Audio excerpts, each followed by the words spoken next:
एवं बुद्धे परम बुद्ध्वा संस्थभ्य आत्मानम आत्मना जहि शत्रु महाबाहो कामरूपम दुरासदम. Hello friends, this is the 43rd shlok of the 3rd chapter of Bhagavad Gita, and today we will understand this shlok in detail. So let's first go over its meaning. So the shlok says, Evam buddhe param buddhva, which means beyond intellect is realization.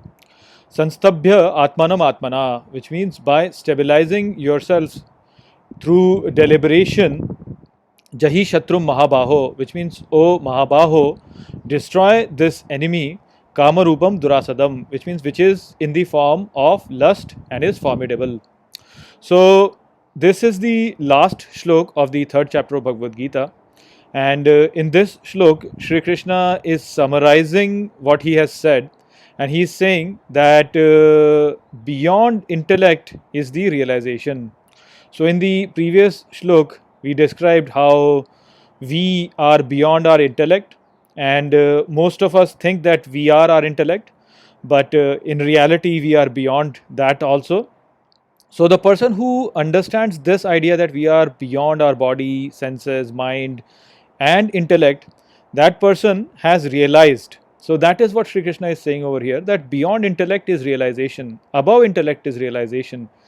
Intellect is just part of it, but your true nature is basically the realization that you are beyond your intellect. And so the person who has realized this is the one who has realization, and that is the one who is the most intelligent as such.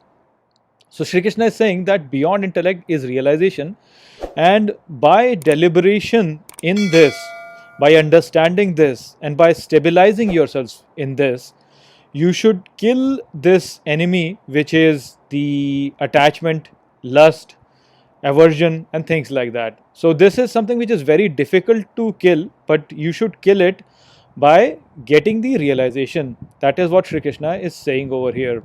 So, the point is to have the correct understanding of who we truly are. The problem with us is that we do not really know who we truly are. We think that we are our body, and so we get confused. We think that we are our mind, that's why we get confused. We think that we are our intellect, and that's why we get confused.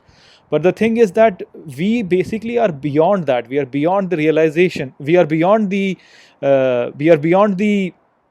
intellect itself. We are someone who is unchanging, which is eternal, which was never born, which will never die.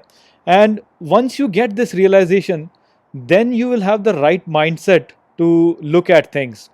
And once you have controlled your senses, then only you can get this realization. So that's why Shri Krishna has previously said that, first bring your senses under control. So bring your senses under control, and then basically think about it, deliberate on things. And once you deliberate, then you will realize who you truly are.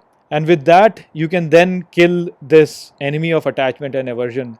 There's a very good picture which has been shown to make this point, wherein you can see that the life in itself is journey, and you can picture this journey to be something where you are traveling in a chariot. And so the chariots are driven by horses, and you can think of those horses as your senses.